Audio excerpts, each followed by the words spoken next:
ஒரு பாட்டிய இக்னோர் பண்ணின ஒரு நிமிஷம், அதுக்கு பிறகு வந்த கில்ட்டி ஃபீல் அவள மாற்ற ஆரம்பிச்சது.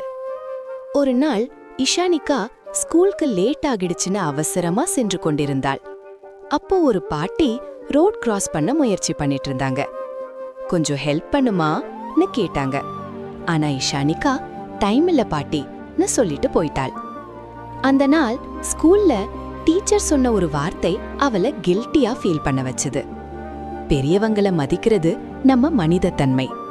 அதுக்கப்புறம் நான் அந்த பாட்டிக்கு ஹெல்ப் பண்ணிருக்கலாமேன்னு நினைச்சுக்கிட்டே இருந்தாள். மறுநாள் காலை வழக்கம் போல் ஸ்கூலுக்கு சென்று கொண்டிருந்தாள். அந்த பாட்டி இன்றும் அங்க இருந்தாங்க. இந்த தடவை அவள் தானாகவே சென்று பாட்டி கைய பிடிச்சு மெதுவா ரோட் கிராஸ் பண்ணினாள்.